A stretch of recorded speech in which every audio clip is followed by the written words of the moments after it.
Welcome my dear friends, कैसे हैं आप सब लोग। मैं हूं आपका दोस्त नितिन और हम लोग डिस्कशन कर रहे हैं आज latest syllabus of UK SSC assistant accountant का। पिछली बार जो मैंने सिलेबस डिस्कस किया था, मुझे जैसे आता है सिलेबस तो मैंने वो डिस्कस किया, तो that was an old syllabus जैसा मुझे बच्चों ने बोला, तो मैंने इमीडिएटली उसको थोड़ा चेंज कर दिया। तो प्लीज़ उसको आप ध्यान में ना दीजिए। हालांकि उसमें जो पढ़ाने का तरीका बताया वो सेम आज भी फॉलो करूँगा, लेकिन वो गलती से हो गया क्योंकि मेरे ऊपर सबसे बड़ी प्रॉब्लम क्या होती है कि मैं आप पे ही डिपेंडेंट हूँ। मैं आप पे डिपेंडेंट इसलिए हूँ क्योंकि मैं खुद कोई कोर्स तो कर नहीं रहा, तो मुझे नहीं पता कि वो सिलेबस क्या है क्या नहीं है। तो जब मैं स्टूडेंट से मांगता हूँ, स्टूडेंट मुझे भेज देते हैं सिलेबस, तो मैं उसके ऊपर अपना नया अपडेट बना के उसको सर्च करके कैसे मैं वीडियो बना सकता हूँ बना देता हूँ। तो आज की जो हमारा सिलेबस है that is just credit goes to हमारे गोविंद है, हमारा बच्चा है, वो शिवम है स्टूडेंट हमारा। ये दोनों स्टूडेंट ने हमें ये भेजा है, तो डेफिनेटली हमें उनकी हेल्प के लिए थैंक यू उनको। हम लोग शुरू कर रहे हैं उत्तराखंड अधीनस्थ सेवा चयन आयोग द्वारा विज्ञापित किए जाने वाले ऐसे पद जिनके लिए अनिवार्य शैक्षिक अर्हता वाणिज्य में स्नातक मतलब बीकॉम, स्नातकोत्तर अथवा बीबीए मतलब बैचलर ऑफ बिजनेस एडमिनिस्ट्रेशन भी अगर आपने कर रखा है, तथा अथवा सरकार द्वारा मान्यता प्राप्त समकक्ष उपाधि है। ऐसे पदों की लिखित प्रतियोगी परीक्षा हेतु पाठ्यक्रम, मतलब ये हमारा सिलेबस है जो हमें डिस्कस करना है। पिछली बार जो सिलेबस डिस्कस किया था उसमें 5 यूनिट डिस्कस की थी, लेकिन आज हमें जो डिस्कस करना है that is going to be 11 units. लेकिन फिर से वही बोलूँगा, सिलेबस जितना मैंने करा रखे है मैं वो डिस्कस कर रहा हूँ, उसके अलावा कैसे पढ़ाई करनी है वो आपके हाथ में है। अगर एग्जाम बिल्कुल पास में है तो यार आज मैं डिस्कस कुछ भी करूँगा, शायद आपके काम ना आए, लेकिन आने वाली जनरेशन जो अगले 1 साल बाद पेपर देंगे उनके लिए बड़ा कामयाब होगा। पहली बात है unit 1 book keeping and accountancy. देखो जैसे मैंने आपको बताया कि मैं साथ साथ ये यूट्यूब खोल लेता हूँ ताकि आपको ये लग जाए कि कहाँ से हमें डिस्कशन करना है। तो चलो मैं अपना चैनल नहीं खोलता, सीधा सीधा बात करेंगे। बुक कीपिंग एंड अकाउंटेंसी, सबसे पहले बात करते हैं book keeping, meaning and process, accounting, nature and scope of accounting, concept, convention, basic knowledge of accounting, standards, basic accounting technique. अब अकाउंटिंग स्टैंडर्ड मैंने नहीं करा रखे। बेसिक अकाउंटिंग टर्मिनोलॉजीज मतलब accounting terms, concept of capital revenue, expenditure, accounting process, journal ledger, trial balance, bank reconciliation statement, rectification of errors, depreciation accounting, final accounts. यहाँ तक आपने क्या करना है, यहाँ पे आपने लिखना है class 11th accounts Nitin Goyal. तो आपको ये 21 वीडियोस मिलेंगी। अगर आप इसकी लिस्ट को चेक करोगे तो आपके सारे टॉपिक यहाँ पे कवर हो जाएंगे, बेसिक टर्म से लेके accounting equation, bank reconciliation, accounting principles, accounting process, rules of debit credit, journal ledger, trial balance, rectification of errors, trading profit and loss account, balance sheet, final accounts of adjustment, bills of exchange, depreciation, ये सारे topic आपके यहाँ से। और special purpose books 2 जिसको बोलते हैं subsidiary books, ये भी हमने कवर कर रखा है। तो आपने क्या करना है, जो आपका पहला पार्ट है यूनिट का उसका 80% यहाँ से कवर करेंगे आप Nitin Goyal class 11th account लिख के। दूसरे पे आते हैं, उसके बाद लिखा हुआ है accounting for non profit organisation, partnership accounts. चलो इसके लिए क्या करना है आपने, इसी क्लास 11th को आप चेंज करके कर दो 12th और एंटर मार दो, तो आपके पास ये 56 वीडियोस की एक प्लेलिस्ट खुलेगी, जिसको अगर आप ओपन करेंगे आप तो आप देखेंगे इसके अंदर क्लास 12th के अंदर सबसे पहले नॉन प्रॉफिट ऑर्गेनाइजेशन जो आपको चाहिए, फिर उसके बाद आपका नीचे चलते रहेंगे तो पार्टनरशिप पूरा का पूरा कवर्ड है, फिर आपका पार्टनरशिप अकाउंटिंग में फंडामेंटल। एक्चुअली में यहाँ से शुरू करोगे तो सही रहेगा, class 12th partnership account fundamental से। इसके नीचे जितनी भी वीडियोस हैं टिल डिसोल्यूशन ये आपको करनी है कवर। उसके बाद मैं सीधा आता हूँ यूनिट नंबर 3 पे आता हूँ। पहले यूनिट नंबर 3 क्यों, इशू फॉर फ्यूचर री इशू ऑफ शेयर्स। ये देखो सर, तो ये आपका क्लास 12th में ही कवर कर रखा है। इशू ऑफ शेयर्स में issue of share capital, over subscription, calls in arrears, forfeiture of shares. ये लेसन नंबर 4 में नाम ऐसे लिखे हुए, इसकी हेडिंग में दिख जाएगा थंबनेल में आपको, issue of share capital lesson pro rata, then partly reissue. ये आपका शेयर का पार्ट यूनिट 3 का कंप्लीट होता है यहाँ तक। फिर ये जो इशू ऑफ बोनस शेयर है, स्टॉक स्प्लिट है, बायबैक ऑफ शेयर्स है, ये सब थियोरेटिकली होता है, आपको थोड़ा पढ़ना पड़ेगा and then you will be able to do it. Valuation of goodwill and shares, amalgamation, absorption, ये मेरी सिलेबस मैंने नहीं करा रखा अब तक, तो I will advise you don't depend upon my channel for this. आप किसी और जगह से आप इसको सर्च करो, बिकॉज एग्जाम नियर है। डेफिनेटली फ्यूचर में मैं इसको जरूर कराऊंगा, तो आने वाले टाइम पे, बिकॉज अब देखो 2.5 साल हुआ है, हमने ऑलमोस्ट 400 वीडियो पे पहुंचने वाले हैं, तो सारा सिलेबस नहीं कर सकते, इतना सिलेबस है, इतना पढ़ाने को होता है। मुझे टीचर बनके बड़ी खुशी होती है कि मैं इतना कुछ पढ़ा पाता हूँ और आप लोग उसको एक्सेप्ट करते हो, लेकिन टाइम लगता है। तो जितना हो सके टाइम है मैं दे पाता हूँ आपके लिए है, नहीं हो पाएगा तो कोई बात नहीं, कोई और भी है उसकी हेल्प भी ले सकते हैं हम। वापस चलते हैं unit number 2, advance accounting. Royalty account मैंने नहीं कवर कर रखा, हायर परचेज मैंने करा रखा है, जॉइंट वेंचर, कंसाइनमेंट ये मैंने करा रखा है। तो कैसे सर्च करना है आपने ऊपर से नितिन गोयल का नाम लिखना है और साथ में लिखना है hire purchase, hire purchase Nitin Goyal. आपको 2 वीडियो मिलेंगी, hire purchase part 1 part 2, and you can understand it easily. 2 chapter में 22 घंटे का काम खत्म कर रखा है मैंने, लेकिन 1-1.5 घंटे में। दूसरा चैप्टर बोला आपने जॉइंट वेंचर नितिन गोयल, तो joint venture Nitin Goyal search करो, आपको इसकी वीडियो पार्ट 1 पार्ट 2 मिल जाएगा। फिर आपने कहा कंसाइनमेंट दिखाओ सर, ये लीजिए सर कंसाइनमेंट, स्पेलिंग गलत जा रही है, कंसाइनमेंट अकाउंटिंग नितिन गोयल, ये लीजिए इसका पार्ट 1 पार्ट 2 पार्ट 3। ये अगर आप सर्च करेंगे तो इजीली आप इसको सर्च कर सकते हैं। वैसे बीकॉम फर्स्ट ईयर के अंदर ये सिलेबस कवर्ड होता है, ठीक है। अब आते हैं नेक्स्ट पार्ट पे। तो इसके अंदर जो कंप्यूटर सॉफ्टवेयर है वो तो आप खुद कर लोगे, इसमें मेरा कुछ कराने वाला कुछ काम है नहीं। तो इसमें जो टॉपिक कवर्ड है मेरी तरफ से वो हायर परचेज है, जॉइंट वेंचर है, कंसाइनमेंट है, department and branch accounting. Branch accounting तो बताया नहीं मैंने आपको, ये लीजिए ब्रांच अकाउंटिंग की भी मैंने पार्ट 1 पार्ट 2 और पार्ट 3 एंड पार्ट 4, 4 पार्ट करा रखे, मुझे खुद भी याद नहीं आता मैं कितने पार्ट कराए हैं। तो 4 पार्ट में ब्रांच अकाउंटिंग कंप्लीटेड है। तो आपको सिर्फ और सिर्फ इनको पढ़ना है, सुनना है। मल्टीपल चॉइस क्वेश्चन की तैयारी कैसे करते हैं अभी पहले सिलेबस डिस्कस करके बता दूं, कितना मेरे चैनल पे मिल रहा है आपको, उसके बाद बताता हूँ कैसे करना है। फिर आता है कॉस्ट अकाउंटिंग। देखो कॉस्ट अकाउंटिंग में इतना कुछ है, तो आपने क्या करना है कि कॉस्ट अकाउंटिंग में सिर्फ आपने लिखना है cost accounting, and you will get A list 24 chapters इसके अंदर आपको मेरे मिलेंगे, व्यू फुल प्लेलिस्ट में। यकीन मानो दोस्तों, ये सारे चैप्टर्स कॉस्ट अकाउंटिंग की कोचिंग लेने जाओ सेपरेट, आपको 5 से 6 हज़ार रुपये देना पड़ता है पूरे कोर्स का। आप मैनेजमेंट अकाउंटिंग लेने जाओ, आपको 5-10 हज़ार देने पड़ते हैं। हर टॉपिक के लिए आपको अलग अलग चैप्टर की फीस देनी पड़ती है। मेरी पूरी कोशिश है आप लोगों के साथ कि इन सबको फ्री ऑफ कॉस्ट आप तक पहुँचा दूँ, इसलिए मैंने पूरा सिलेबस डिस्कस किया हुआ है। कहीं पे भी आपको ये नहीं लगेगा सर आपने इसके बाद लिख दिया वहां से खरीद लो, मैंने कहीं नहीं लिखा हुआ। आपने बोला पेन ड्राइव में खरीद लो, आपको जब मेरा एड्रेस ही नहीं पता, मेरा फोन नंबर तक नहीं पता, तो आप मुझसे कहाँ से खरीदोगे? तो सॉरी, आई डोंट सेल। जब मुझे करना होगा तो एक शायद ऐप लॉन्च करूंगा, न्यूली लॉन्च करूंगा, उस पर टेस्ट सीरीज डालूंगा, छोटे छोटे कुछ कोर्सेज डालूंगा। अगर आपको खरीदने हो बिल्कुल छोटे छोटे अमाउंट होंगे, मे भी 60, 70, 80 रुपये जैसा भी होगा, जो भी होगा, मतलब with in the reach of a student अगर डालूंगा। तो ऐप मेरी बन गई है, अभी मैं इंट्रोड्यूस नहीं कर रहा हूँ। ऐप आने के बाद उसके ऊपर कुछ मटेरियल डालूंगा, उसके अंदर ना सिर्फ मेरे, कुछ और भी टीचर्स की इकोनॉमिक्स वगैरह के भी डाल दूंगा, ताकि आपको हेल्प हो जाए। लेकिन अभी तक कोई कोचिंग नहीं है, अभी तक कोई ट्यूशन नहीं है, तो please depend upon this only. यहाँ जितना सिलेबस कराया पूरा करा रखा है, तो प्लीज़ उसको पढ़ लोगे तो भी आपका बेड़ा पार है। तो cost accounting lesson 1, lesson 2, labour costing, cost accounting lesson 3, material, overheads, cost sheet, process costing, reconciliation, marginal costing, ये सब चीज़ें इसमें कवर है जो सिलेबस में आपकी लिखी हुई है कॉस्टिंग में। तो देखो cost accounting, difference between cost accounting, financial, cost concept classification, overheads, valuation of stock, method of costing, unit, job, contract costing करा रखा है, प्रोसेस करा रखा है, ऑपरेटिंग करा रखा है, रिकंसिलिएशन ऑफ कॉस्ट करा रखा है, कॉस्ट कंट्रोल, कॉस्ट रिडक्शन सब करा रखा है। आपको सिर्फ और सिर्फ चैनल पे जाके उसको पढ़ना है। आपको सिर्फ प्लेलिस्ट ओपन करके अपने दोस्तों को भी शेयर करो। देखो हमारा मकसद पैसे गंवाना नहीं है।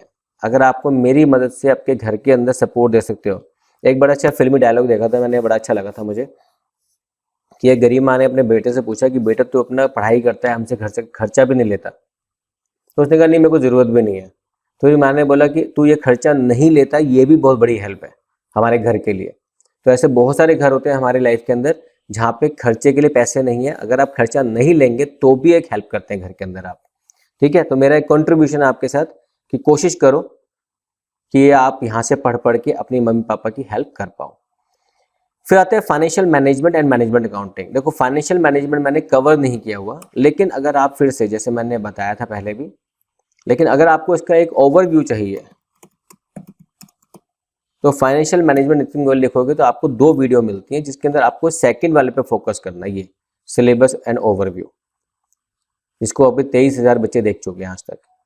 तो आपने इसको, क्योंकि डिमांड नहीं आई थी उस समय, मैंने शुरू करके फिर किसी और टॉपिक पे शिफ्ट हो गया था। पता होता कि कॉम्पिटिटिव एग्जाम में आने वाला तो मैं उस समय पूरा करा देता, आगे भी कराऊंगा लेकिन अभी नहीं करा रहा। तो ये जो आप सिलेबस डिस्कस करोगे ना जब आप, तो इस सिलेबस में आपको ये समझ में आएगा, ये जो फर्स्ट पोर्शन है कि फाइनेंशियल मैनेजमेंट होता क्या है, टाइम वैल्यू ऑफ मनी है क्या, रिस्क रिटर्न होता क्या है, इक्विटी, कैपिटल स्ट्रक्चर, ये सब चीज़ें क्या है, फाइनेंसिंग क्या होता है, डिविडेंड क्या है, वर्किंग कैपिटल क्या है, इसके बारे में आपको एक ऐसी जानकारी मिल जाएगी सिलेबस डिस्कशन में ही, that you will be able to understand. जब आप पढ़ रहे होंगे तो आपको क्लैरिटी होगी मैं क्यों पढ़ रहा हूँ। फिर आते हैं मैनेजमेंट अकाउंटिंग, ये रिसेंटली मैंने शुरू किया है, मतलब रिसेंटली मतलब अभी 5 या 6 लेक्चर हो चुके हैं इसके, मैनेजमेंट अकाउंटिंग। फिर से वही नितिन गोयल लिखना जरूरी है, वरना बहुत सारे टीचर को खुलता है, अपने लिए बात कर रहा हूँ फिलहाल। इसकी प्लेलिस्ट मिलेगी आपको एक, देखो सबसे पहले मैनेजमेंट अकाउंटिंग का सिलेबस डिस्कशन, इसमें थोड़ा सा जूम में प्रॉब्लम आ गया था, कोई बात नहीं। फिर लेक्चर 2 थ्योरीज डिस्कस करी इसकी। फिर इसके बारे में हमने बात की बजटिंग की, बजटरी कंट्रोल। अभी रिसेंटली मैंने कल एक चैप्टर डाला है कॉस्ट कैश बजट के ऊपर। तो आपने सिर्फ करना कि अगर यहाँ नहीं मिल रहा तो आप जाइए नितिन गोयल चैनल पे, इसकी प्लेलिस्ट में चेक करो। प्लेलिस्ट में आपको मिलेगा मैनेजमेंट अकाउंटिंग, इसकी ये वाली जो सेकंड, इसमें 6 वीडियोस हैं, इसको क्लिक करो, पोस्ट कर देते हैं। यहाँ पे आपको मिलेगा सिलेबस, पहला सिलेबस, फिर रेशियो से balance sheet, management accounting theory, management accounting budget, budgeting, cash budget part 1 जो मैंने कल ही कराया था। तो ठीक है, आपको यहाँ से ढूंढने में आसानी हो जाएगी। फिर आता है आपका टैक्सेशन, लॉ एंड ऑडिटिंग। देखो टैक्सेशन की अगर हम बात करते हैं तो टैक्सेशन बहुत वास्ट होता है, लेकिन आपके लिए आसान कर रखा है। देखो मैं वही कह रहा हूँ, अगर आप पढ़ने वाले हो, सिंसियरली काम करना है, तो मैंने आपके लिए मैक्सिमम काम करके छोड़ा हुआ है। अच्छा फिलहाल इसमें कोई चेंजेस भी नहीं है, तो आपको टेंशन नहीं होगी सर चेंजेस तो नहीं है। तो इसमें ना 2 वीडियो की प्लेलिस्ट मिलेगी आपको, एक जिसमें 12 वीडियोज़ हैं और एक जिसमें 62 वीडियोज़ हैं। तो आपको इसको पकड़ना है, 62 वीडियोज़ वाले को, क्योंकि इसमें सारा सिलेबस कवर था। क्योंकि मैंने दोबारा से ईयर वाइज शुरू किया था लेकिन सिलेबस चेंज नहीं हुआ, तो मैंने डिस्कशन करना बंद कर दिया था 12 वीडियो के बाद। लेकिन इसमें सब कुछ मिलेगा, वो 12 वीडियो भी है इसके अंदर। तो आपने इन 62 वीडियोस पे ध्यान लगाना है और आपको इसको पढ़ते रहना है। अभी जब पूरा डिस्कशन करने का बताऊंगा कि एमसीक्यू की तैयारी करते कैसे हैं, ठीक है। मुझे तो बड़ा मजा आता है एमसीक्यू देने में। फिर आता है goods and service tax. Again demand नहीं थी तो मैं रुक गया था, लेकिन मैंने जीएसटी काफी कवर कर रखा है। अगर उतना भी पढ़ लोगे तो आप मेजर पार्ट तो खत्म करके आ जाओगे एग्जाम में।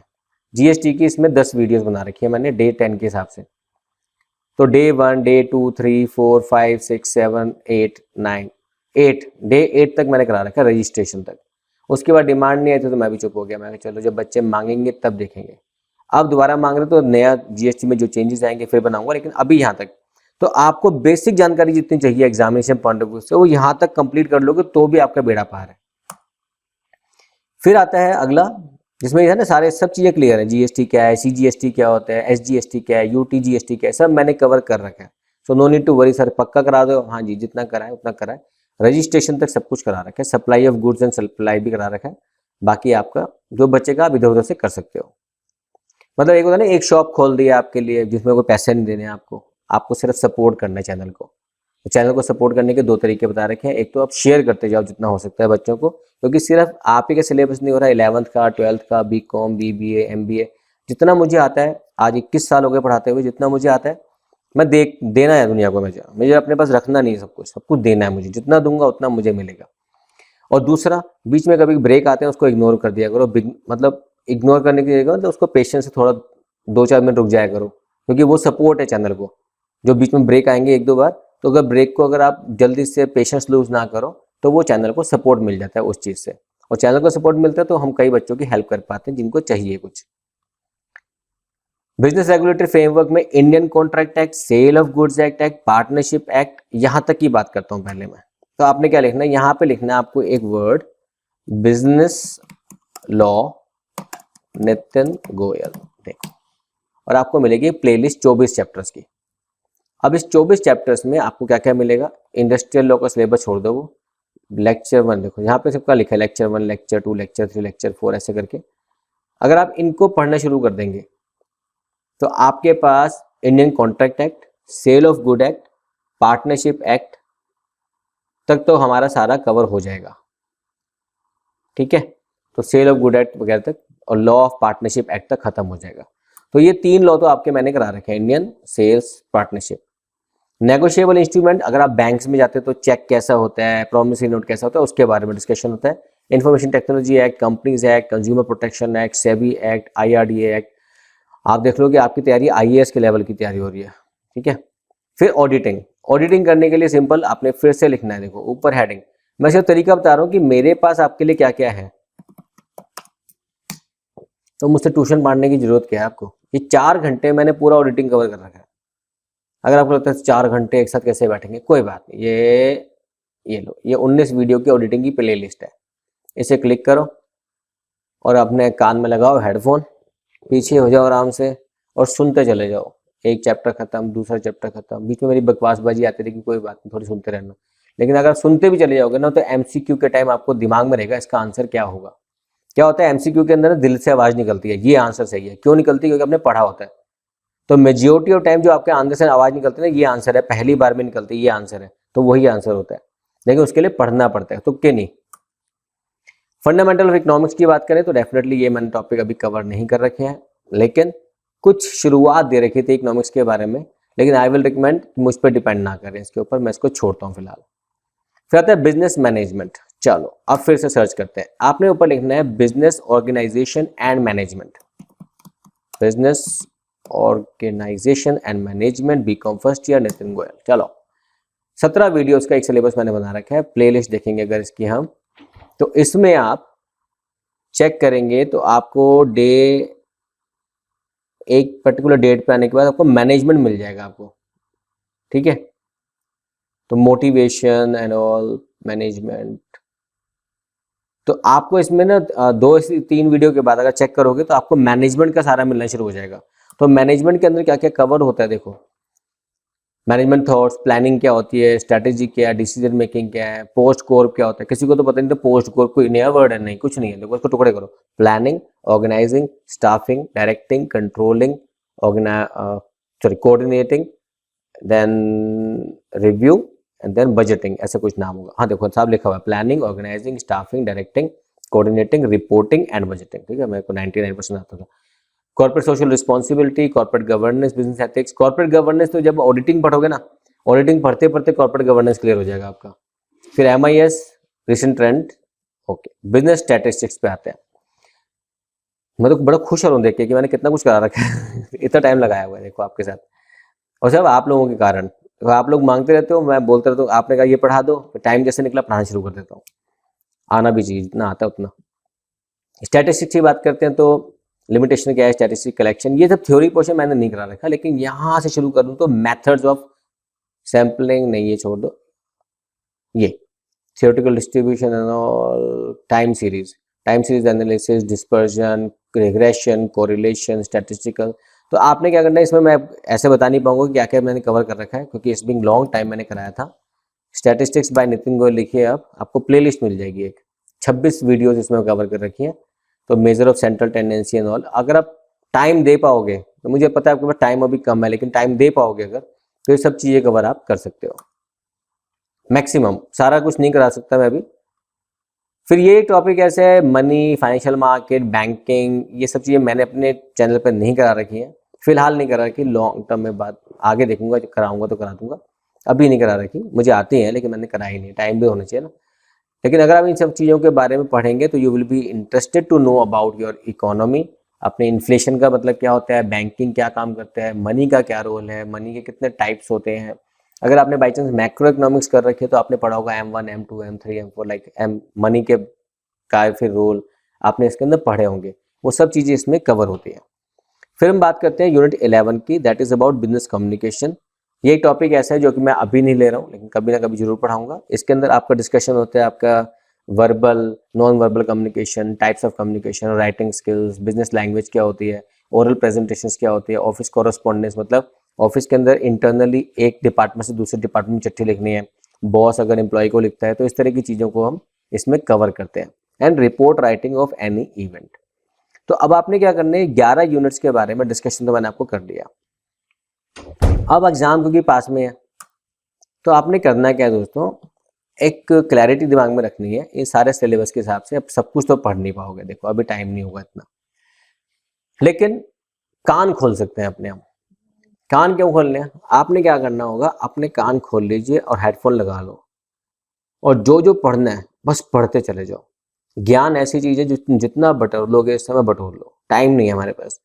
और साइकोलॉजी क्या है, मतलब लेवल ऑफ लर्निंग क्या होता है कि जब हम कुछ सुन रहे होते हैं, देख रहे होते हैं, समझ रहे होते हैं, तो भले ही हमें सब कुछ मेमोराइज ना हो पाए, रट्टे तो मानने नहीं हमको, लेकिन हमें क्योंकि मल्टीपल चॉइस क्वेश्चंस करने होते हैं, तो अगर आपने वो चीज सुनी हुई है और आपके दिमाग में है ना, तो उसका आंसर क्लिक कर जाता है उस समय एमसीक्यूज के टाइम, अगर आपने उसको पढ़ा हुआ है। तो पढ़ने का तरीका आपको फिर बता रहा हूँ, मैक्सिमम चीजें कवर्ड है, जो यहाँ पे नहीं है तो कहीं और ढूंढ के करना, टाइम आपका है, आपको पढ़ना है। क्योंकि अगर आपने पहली बार वीडियो देख रहे हो, पिछली बार वाली नहीं देखी थी, तो आपने पढ़ाई कैसे करनी है, अगर आपका टाइम कम है, जैसे भी टाइम जैसे है, तो आपने एक टाइम टेबल की वीडियो है मेरी, वो उठानी है, सेल्फ स्टडी टाइम टेबल। आपने इस सेल्फ स्टडी टाइम टेबल को, जिसको 2,66,000 बच्चे आज तक प्यार दे चुके हैं, आपने इस 2,66,000 व्यूज वाली वीडियो को उठाना है। नीचे वाली नहीं, वो थोड़ी रफली बनाई थी, लेकिन ये आपने उठानी है वीडियो, और आपने पढ़ना कैसे है इन 11 यूनिट्स को या 11 चैप्टर्स को या अलग सिलेबस को। यहाँ से आपको क्लैरिटी हो जाएगी कि आपको कैसे अपना टाइम मैनेज करना है कि आपकी पढ़ाई अच्छी हो जाए। पापा मम्मी सबको बोल दो कि भैया डिस्टर्ब मत करो, मुझे आपके लिए नौकरी लेके आने हैं, ठीक है। दूसरा, टाइम टेबल में आपको क्लैरिटी रखनी पड़ेगी कि हाँ मैं क्यों पढ़ रहा हूँ। अगर आपका गोल क्लियर है कि मुझे असिस्टेंट अकाउंटेंट बन के दिखाना है, तो आपको पढ़ना तो पड़ेगा। अगर इतनी बड़ी सैलरी लेनी है, इतनी बड़ी पोजीशन लेनी है, गवर्नमेंट जॉब चाहिए, तो आसान नहीं है। और उसमें कहीं दिमाग में सोचने जाना मेरी तो कैटेगरी ये, दूसरे की कैटेगरी देखो सर, उसको तो कम नंबर में पास हो जाएगा, भाई वो नसीब वाली बात है। उसके अंदर आप झगड़ा नहीं करो और अपने नसीब से लड़ो मत। झगड़ा करता पता नहीं मैं कहाँ होता, झगड़ा नहीं करना। अपनी लाइफ में जो है उसको आगे लेके चलो, मत सोचो उसको कितना मिलता है, उसको परसेंटेज कम चाहिए, मुझे ज़्यादा चाहिए, उसके एंट्रेंस के लिए कम है, उसकी फीस भी कम है। झगड़ा नहीं, दिमाग को प्रेशर देने का टाइम नहीं है, अकाउंटेंट बनने का टाइम है, ठीक है। तो यहाँ तक आज की मेरी कहानी। तो बस अगर आपको समझ आ रहा है तो प्लीज़ चैनल को शेयर करो, सब्सक्राइब करो, लाइक करो, और आगे बढ़ाते चले हर बच्चे के पास जिसको कि लाइफ में अपने माँ बाप की हेल्प करनी है, पैसे कम से कम खर्च करवा के। ऑलराइट, और प्रे करते रहो कि यूट्यूब वाला बंद ना कर दे उठा के कभी यूट्यूब को, कहीं पता चला कि यूट्यूब को बंद कर दिया, हमारी सारी मेहनत पे पानी फिर जाएगा, क्योंकि इनका कोई रिकॉर्ड वगैरह दोबारा डालने में भी आफत आ जाएगी। Okay, thank you very much, keep subscribing और keep giving me this love. और जो भी रिक्वायरमेंट है मुझे मेल करते रहा करो, जैसे टाइम मिलेगा आपको देता रहूँगा उसके बारे में नॉलेज, और बीच बीच के जो ब्रेक है उसको थोड़ा सा पेशेंसली हैंडल कर लिया करो ताकि चैनल को सपोर्ट हो जाए। All the best, take care, bye bye.